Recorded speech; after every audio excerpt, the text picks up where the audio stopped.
Hello there. I am Deus BlackHeart. This is MrSonic. Sorry, we've been having some slight technical problems. We met each other. We met each other several months ago, applying for voice acting stuff. But we found out we have an interest in gaming, which is good. So you might have seen my videos online. It's very doubtful. MrSonic's going to start getting onto some videos soon. Is that right? Yes, I'm just waiting for a part to come in from China. Well, have fun with that. So, I mean, we've been hanging out and talking crap on the internet for quite a while, but like nobody could hear us. It was just us two talking crap on the internet. And if it wasn't just us two, then it was him, me, and his girlfriend or fiance or fiance. Literally starts with an F. It's not difficult. It's French. Come on. So it's been quite funny because, of course, Mr. S here is not from where I'm from, as you may be very aware from my accent. So, where are you from? I'm from the Bible Belt of the United States of America. Where if you don't believe in God, you're just me. Excellent sauce. Whereas, of course, I'm from Scotland, where it rains all the time. In fact, it is raining right now. I'm looking at my window. It's actually raining right the fuck now. I'm not even joking. It's a beautiful 72-degree day outside for me. What even is that in real temperatures? 72-degree Fahrenheit. It's not. Like 25 degrees Celsius. Right, hang on. Something like that. I'm looking up Glasgow weather just now because that's where I stay. Glasgow weather. What is the temperature outside? 6 degrees Celsius. Or 43 Fahrenheit. That is what I'm sitting at right now. Right? It's fucking cold where I am. Oh my god. Right, so yeah, so we've been batting about ideas for this podcast for a while, and like a few months. Yeah, we've been sort of, because we thought we could probably do this. This sounds like at least a reasonable suggestion. And we were thinking about. And then just shit happened. Yeah, well, one of the things that we noticed that happened was there's been a big problem with YouTube over the last couple of weeks, which is why we're going to be sticking this up on SoundCloud. We might stick it up on YouTube or Vimeo later, but there's been a whole bunch of channels being closed down, which is weird. Deleted or like really heavily, and just pretty much having their permissions taken away from a single copyright strike, which is just fucking terrible. It is. It's not a very good idea. I'm hoping that, well, as of now, as of recording, there has been a lot of channels who have gotten their stuff back. A good example being the League of Super Critics, better known as Channel Awesome. A lot of Channel Awesome. I personally have some problems with some of their backstage stuff, but they do produce good content. Backstage, there's a lot of problems I have with how the whole thing is run, and that's come out with a lot of their people leaving over the last year, and there was a lot of shit going down about Patreon stuff and that was coming out.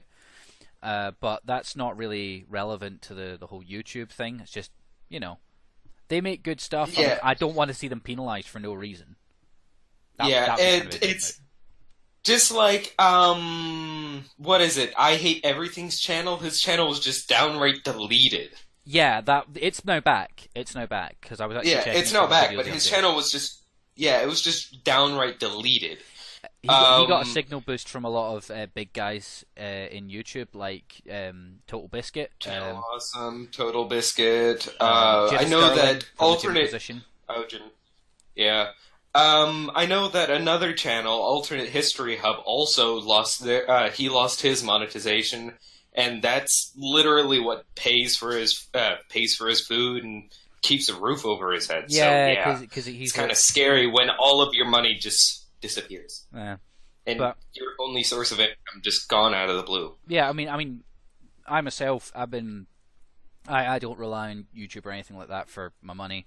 I unfortunately have to rely on my government, which keeps trying to consider that even though I've been housebound for 2.5 years, keeps trying to tell me that I'm totally fine to work. And I'm like, no, I'm not.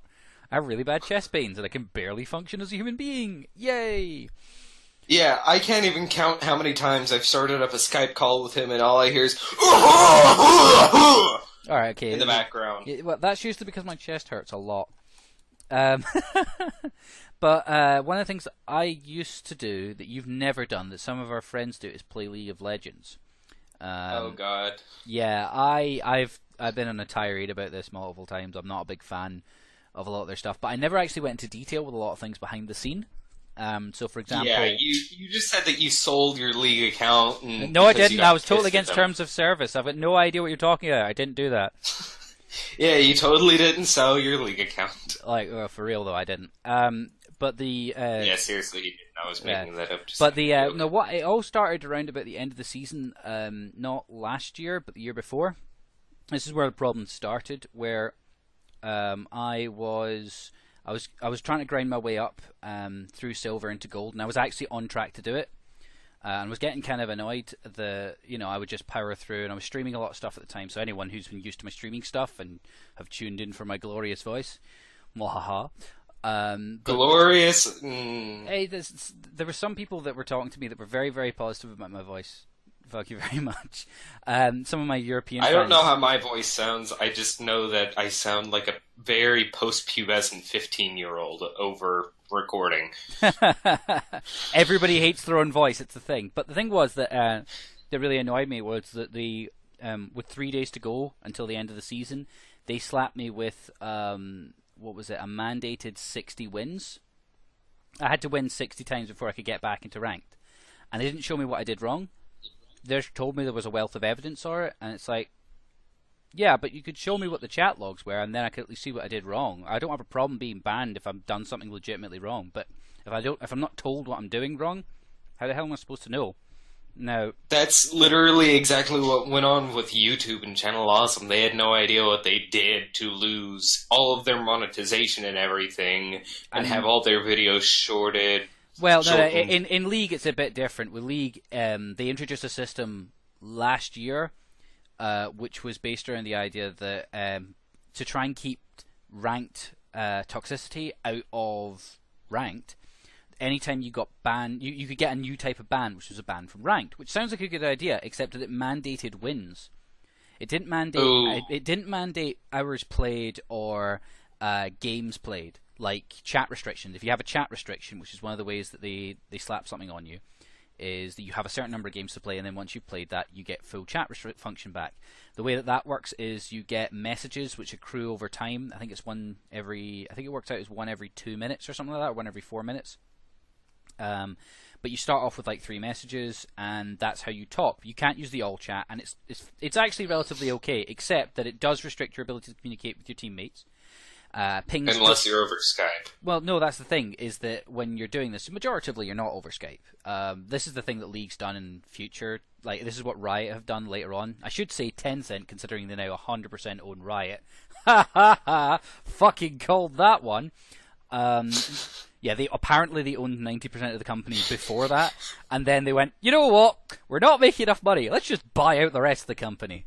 Good job, Tencent. They wanted to add that little extra 10% to Tencent. Yeah, I know. It's just that was just the worst dad joke I've ever made. Yeah, but please just stop. End of story. But alright, so so my issue came that 3 days to go to the end of the season. With no warning, I got put on a 120 game chat ban, and I was told I had to win, I think it was 40 or 60 games, so that I could get back into ranked. Now, I was doing the mathematics on this one, and I figured out the amount of time I was banned for, assuming from ranked, assuming that I won every game, and there was no lobby time, that basically it went through fast as fuck. I was looking at about 12.5 hours of in-game time, not including dropped lobbies, long games, or anything like that. That was assuming half an hour games. And it worked out at like 12.5 hours of in-game time. And I don't believe you have that much time. Well, no. Dun dun dun. I might be older than you, but I ain't that old. But the point was that the point was, with a 50% win ratio, which is actually similar to what the pros have, and what I was generally hitting, so you win one, you lose one, that kind of overall average. You win some, you lose some. Yeah, that was all I ever aimed for personally, because like a 50% win ratio just says you're not shit, but you ain't great either. And then when you look at the pros, and the pros have like, the highest pros have like 56, 61% win ratios. They don't, it's not like having above 50% win ratio is a bad thing, or having below it is a bad thing. It's just that even the pros don't hit above like 50, and if you're hitting like a 60 to 70% win ratio, then you're outplaying everybody in your division, which makes sense. But at the pro level, it kind of sort of flattens back out again. But anyway, so even working out that you were going to have to play, I was going to have to play for at least 12 and a half hours of the games that I won, not including all the games that I would lose, because inevitably I would lose some games, which might not necessarily be down to anything I'd done in particular. So, for example, if someone disconnected or AFK'd in base, I had no control over that, and I was punished for their behavior, which didn't make sense because I was mandated to have wins. So you created...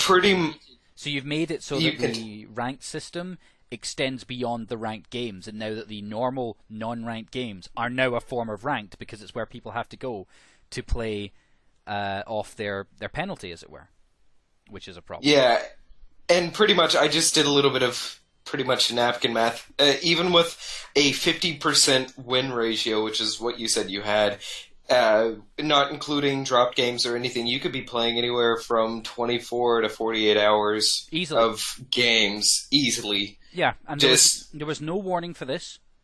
There was no email giving me the chat log, because they used to have a system where they would send in non-personal information. It was just the champions talking, not the usernames behind it. You would be highlighted so that you could see what you'd done wrong.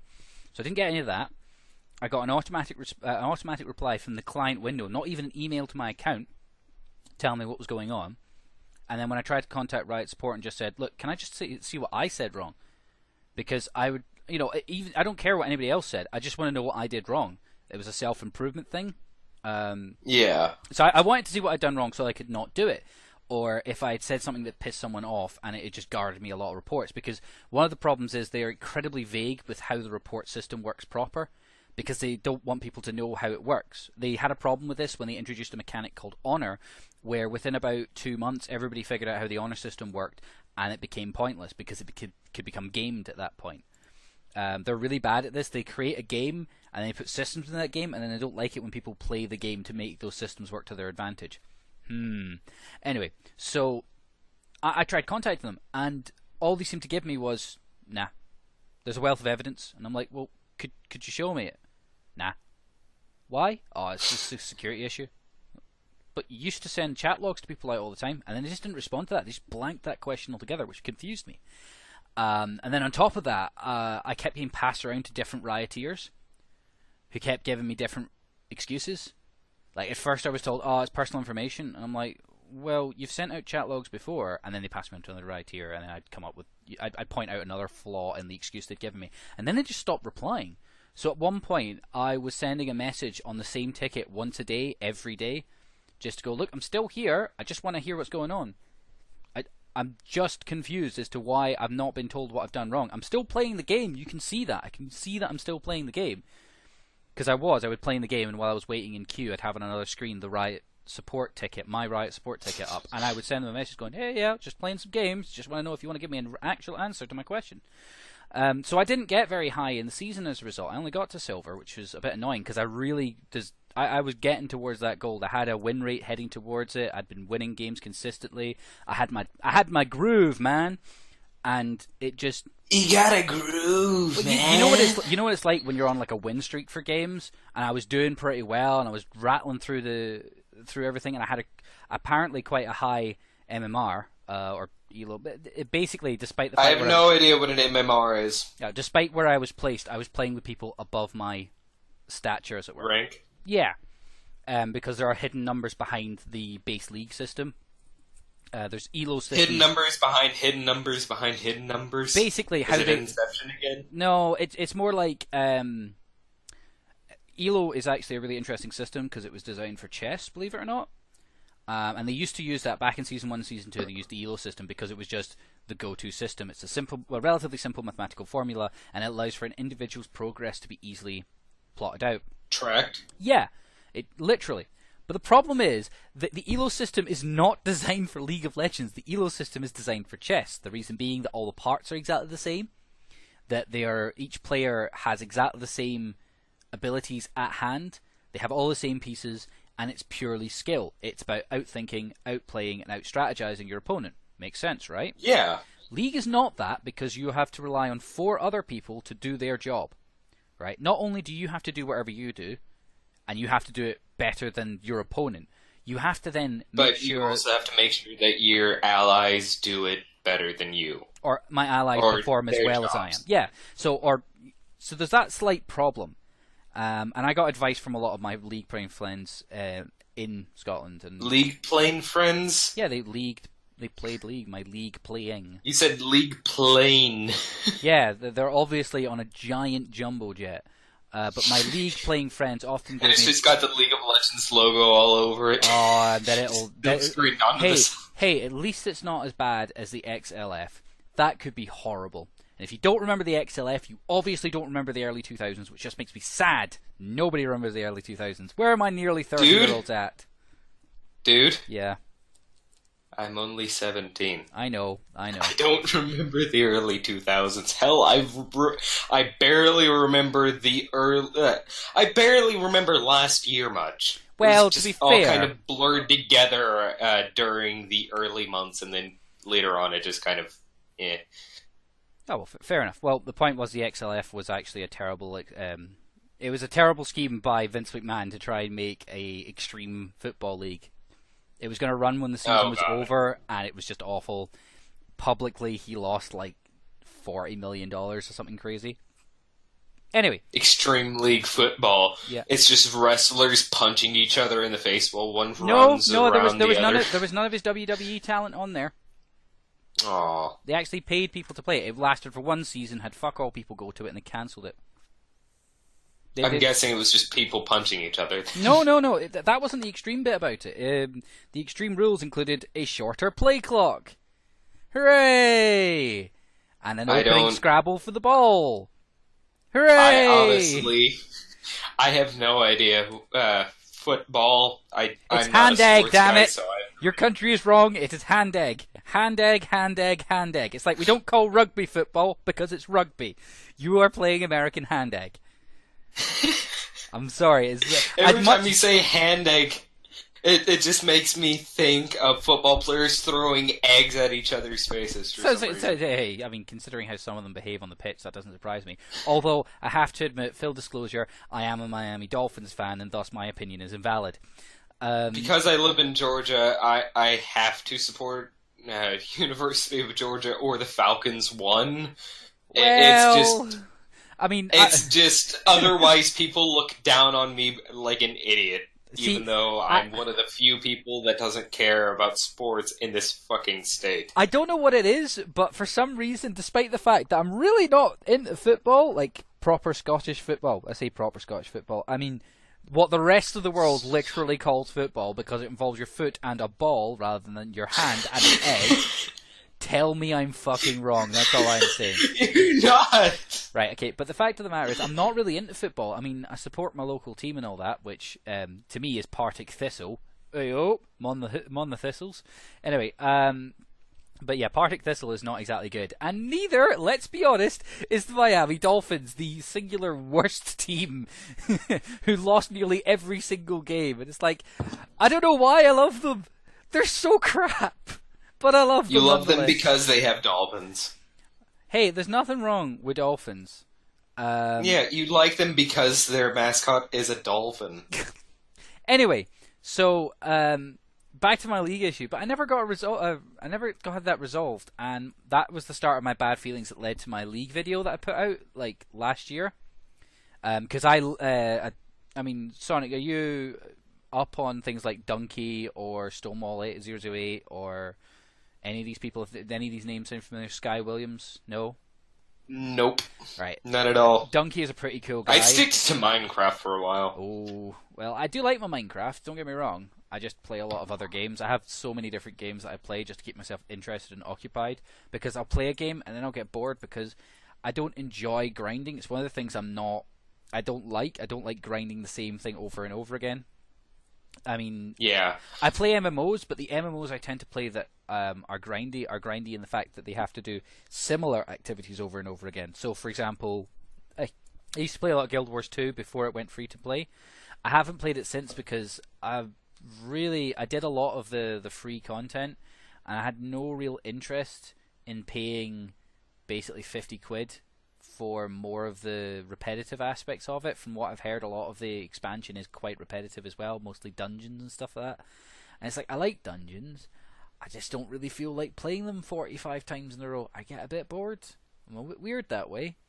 But yeah, like I play that for a while, and then I get bored, and then I used to play Hellgate Online, which I enjoyed. Which sadly passed away.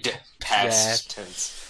I have actually got the Hellgate London video footage recorded now. I've been working on stuff to do with that, and I got the one of the reasons. As of this recording, he has. Oh no, I have finished. I finished the actual recording. I just have to do the editing process, which is much longer. I know. I said as of this recording, he has all the footage done. He just has to edit it and upload it. Yeah, well, that's the idea. But one of the reasons I caught onto it, which I didn't realize that I really liked it for, was the voice acting. Now, the only voice acting you get is from the other characters in the game, because the rest of it are all monsters and stuff like that. Who I've got an entire section on the audio. Oh, the audio is great. There's things like, for example, a character who has a English Pakistani accent, and he's completely insane. He's brilliant. He talks about a shuttle. Completely insane and brilliant. Yeah, he's talking about Vikings. No. He's talking about a shuttlecock. He's got no idea what it is. He knows the word, but he wish he had one so he could sell it. And it's just, there's little random spots like that. And I mean, the dialogue that comes up in a wee box isn't read out. It's mostly it's mostly just audio skits, and they're really small. They're not that particularly big, but they're quite funny. Especially the actually crazy people. Like, there's a guy who goes, when I pee it goes in like 9 directions. I need to see a doctor. He actually when says I pee it goes in 9 directions. He actually says that. Yeah. I mean, the game itself was... he needs to go to a doctor. Well, I mean, now that I think about it, Hellgate London was like, I think it was a rated 15 game at the time. Hang on. I actually have rated 15 game. Yeah, so rated 15. Because you know how like you rate films and stuff like that. You guys have a weird film rating system. Ours makes a lot more sense. Yeah, it's completely different from the European side of the whole matter. Well, in the UK, the way it works is you've got U, which is universal, PG, parental guidance. It used to exist, that one. They merged it and became 12A. Mostly so we didn't have to reclassify as much from the American side. Then we have a 15 and an 18. And once you have 18, that's it. That's all it is. More adult-themed stuff have different ratings altogether and don't go through the normal rating system. But that's our film system. It's not complicated. It's really simple. But the only one that was a bit dodgy was PG, which they merged with 12A, which said you have to either be 12 years old you have to be either 12 years old or be accompanied by an adult. Or be accompanied by an adult. It means that you could take an 8-year-old to go see a 12A film.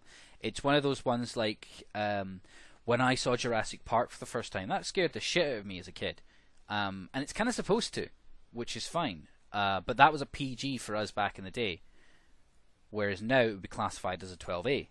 Like, a 12-year-old can handle that, but anyone younger is going to need a kid to help them out. Or anyone else is going to need an adult to help them out. Anybody else is going to need a kid to help them out, yes. Yeah, obviously. They're making puppet men now. Yeah, obviously. But the point was that, like, it was a 15 game. It wasn't like there's stuff bleeped in it. There is stuff bleeped in it because if it wasn't bleeped, you'd be allowed to say anything. But the horror theme and the accuracy of it was actually a big point because the stations you go through are very accurate in how they're designed. Maybe not. They're accurate as they can be for a game that has been out for like 6 years. 8 years. It came out in 2007. I honestly haven't played it yet because, as said, your computer is dead. That's fine, but the it is dead to me. But the thing was that it's not the major layouts and stuff like that I'm referring to. I'm talking about things like the signage. The signage was incredibly correct. All the safety signs and stuff like that are pretty much accurate. If you go to a London Underground, you'll find very similar sort of small parts that look exactly right. The way that they did their tiles and stuff like that. It had a there's an apparent air of realism. And I have to admit, this is my admission, before anyone sees that video, that Hellgate London in some ways was the first RPG I really enjoyed. I hadn't played a lot of RPGs. I was a big strategy guy back in the early 2000s.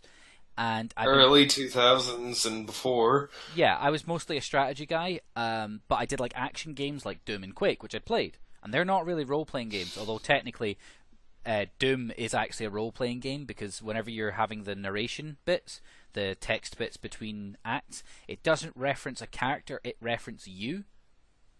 Yeah, also, nobody exactly knows yet on the new Doom game, which, as of this recording session, the only video of any kind of gameplay besides trailer is Conan, the show.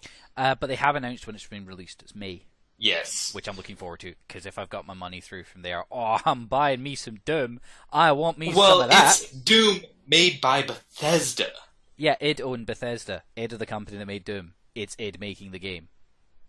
Well, yeah, whatever. It's still id making the game. In fact, I think John Cormack stopped being interested in game design right about the time he realized engines make him more money.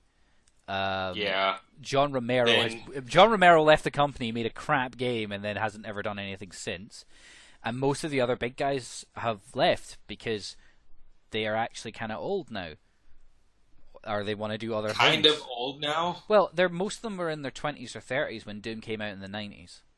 So yeah, they're going to be they're going to be in their 50s and 60s, 40s, 50s, and 60s. They're not really going to want to be doing the same thing over and over. Most of the time, they'll probably be project leads on stuff things. And as I said, the guy who stuck with the company for the longest, John Cormack, he's one of the major minds behind the game. John Romero and him were pretty big names for the game to work. And John Romero tried to use his own long hair and charisma and personality to launch Daikatana, which flopped miserably. But let's not go into Daikatana, the first review by the review legend John Tron. The fuck way am I going? Yeah, that's the thing. I mean, this is why whenever you've got like single person names attached to stuff, it sends a bad signal. Like Clive Barker's Jericho by Clive Barker.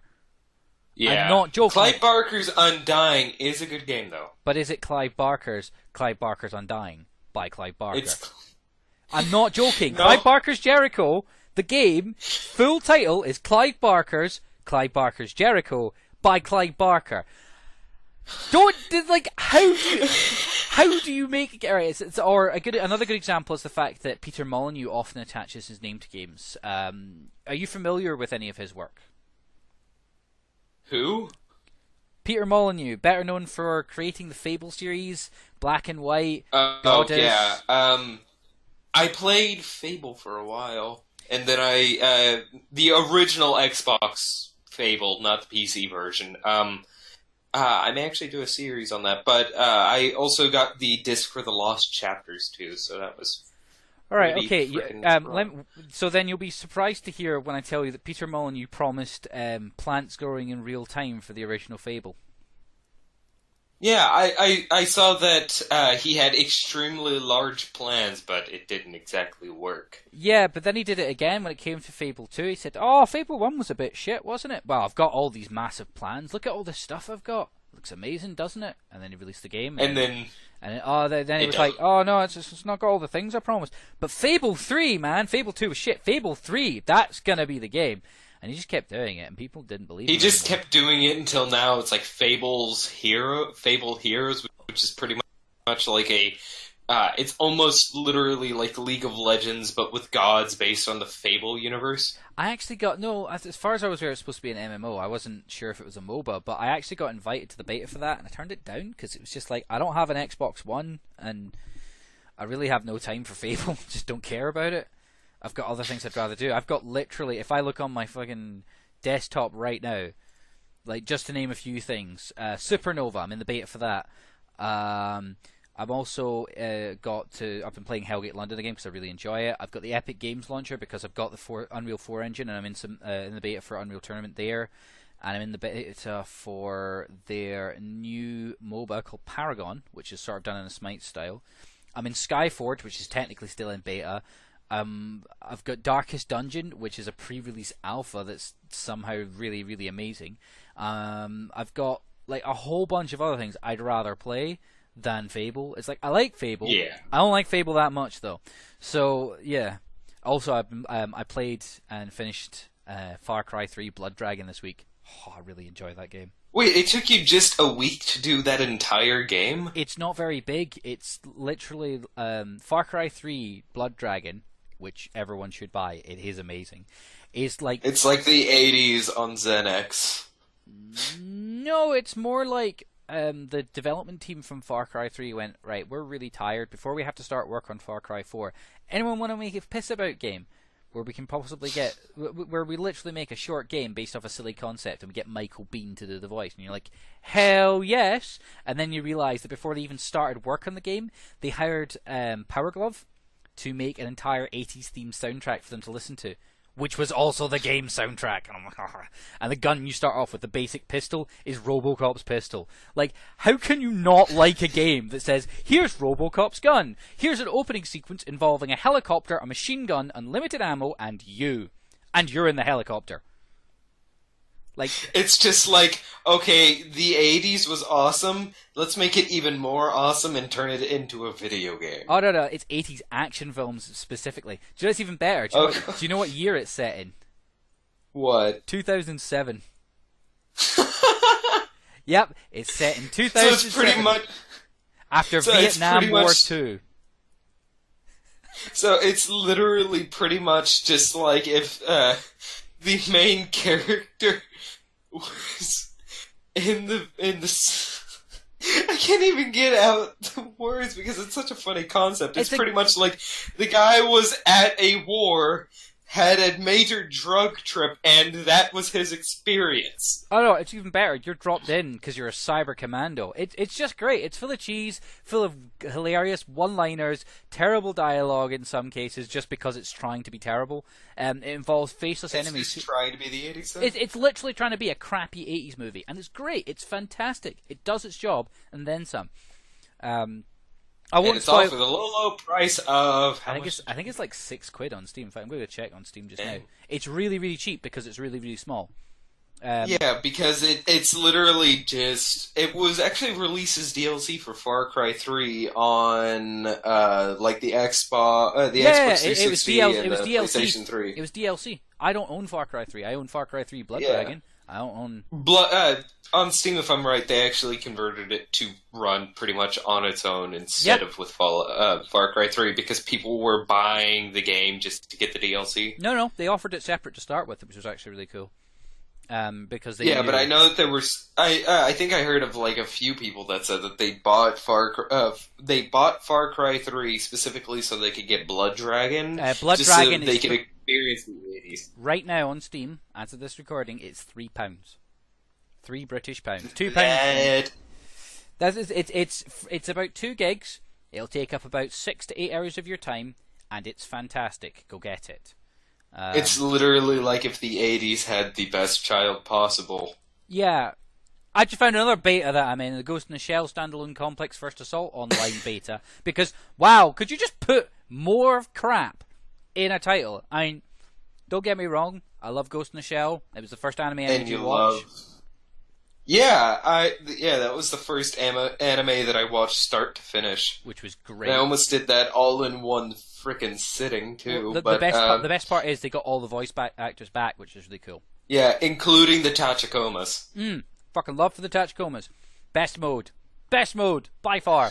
Anyway, but Ghost in the Shell Standalone Complex First Assault Online, it's like, wow, really? Ghost in the Shell, Ghost in the Shell Standalone Complex is the name of the series. First Assault, okay, online. What? Why? It's just like Call of Duty had a child with anime and actually produced a good game. No, what it would be like is Call of Duty, Modern Warfare, Black Ops... Which one? Online 2. That would be like the example title. Call of Duty, Modern Warfare, Black Ops, Online 2. Yeah, that would be the equivalent length of stupid title. To be honest, I'm gonna laugh. I'm sorry to interrupt, but I'm gonna laugh if that's actually the next Call of Duty title. I think I'll just die if that's the case. Because one of my friends does play it. That is, somebody at Treyarch is listening to us. Oh God, please don't. Or Infinity Mental. Oh God. I call them Infinity Mental because they are. They're Infinity Ward. But anyway, so there's lots of betas, and I'd rather play those betas than go play Fable. Anyway, we have actually nattered on for quite a reasonable bit of time. We should probably do some sort of sign off thing. Before we end, let's talk about what kind of content that I'm going to be putting up on my channel, and then you can talk about what kind of content you have up on yours. I hope you and I can get together and actually do some Don't Starve Together footage. That would be pretty cool. I suppose I'll have to edit some of because that as well. Or do you want to edit it? I've got actually a couple of Unity games that I can send over to you so you can play. They're actually pretty cutesy games, but they're platformers done in. But the Unity engine is terrible. In modern. The Unity engine is so full of people just trying to rip others off. Well, these are platforming games. They're really, really cheap. But one, it seems kind of like Portal, but it uses a completely different mechanic where you can change the gravity at any point in time. That sounds interesting. We'll need to check and walk on walls and ceiling. Yeah, I'll send it to you later so you can do a video on it. Are you looking to do videos on that kind of content? I mean, I know we both want to do some Don't Starve together as well. Yeah, but most of my standalone content is going to be console stuff because I yet to have a computer powerful enough to run a game and record. So I'll probably be recording some console stuff and putting that up on Vimeo or something. Stick it up on YouTube. And I can link you. Vimeo or YouTube. Yeah, whatever. And anyway. I'll be doing all that kind of stuff. Anyways, your content. Yeah, so everybody who's seen my stuff before should know it's like quick video review things. I talk far too often as it is. So what I'm probably going to be doing is more reviews. I've got Hellgate London, a proper review on it, and I'll have a link to the Abandonware site where I got this version of the game off of, because despite the fact I have 2 copies of the disc in my house, neither one wants to install. I had them repaired, and they still don't install. So I'm like, fuck it. You're going to have to send one over to me, because I might be able to fix that. No. These have been digitally... they've had the surfaces cleaned up and everything, and it just didn't work. Oh. But I'll send you a link to the Abandonware site that I got it at, because it is proper Abandonware, which I have actually quite a lot of. I'm tempted to do a mini YouTube series on that, because I've also got things like Blackthorn on DOS and stuff like that. I've got a whole bunch of crap that was on DOS originally, like the Dune games. Oh, I love the Dune games. Just make a series of nothing but Abandonware games that are really good, even by today's standards. That's actually one of the things that I was looking at today in Hellgate London, which I didn't realize. I don't want to bleed into that, but there's some good stuff in there, and it actually stands up pretty well. It's like Guild Wars 1, which isn't Abandonware either. And I have an account on it. Yeah, still $20. No, yeah, it is still $20 for Guild Wars 1. Yeah, I have it. I haven't finished it because there's nobody on it. And I didn't have all the OP expansions, because if you bought all the expansions, you could add people to your party and stuff like that. They were very, very strong. Anyway, nice. But yeah, this has been Deus and MrSonic. Yay, MrSonic. Yeah, he didn't actually know about Sonic the Hedgehog until after I took the picture. No, I did know about Sonic the Hedgehog, but the Sonic part of my name is supposed to be like sound, because I'm a real big audiophile, hence the really amazing stereo setup I have. But so you're more like Sonic from One Punch Man in that regard, then, who's called Sonic. I haven't watched One Punch Man yet. Oh, you need to fix that. Start watching One Punch Man.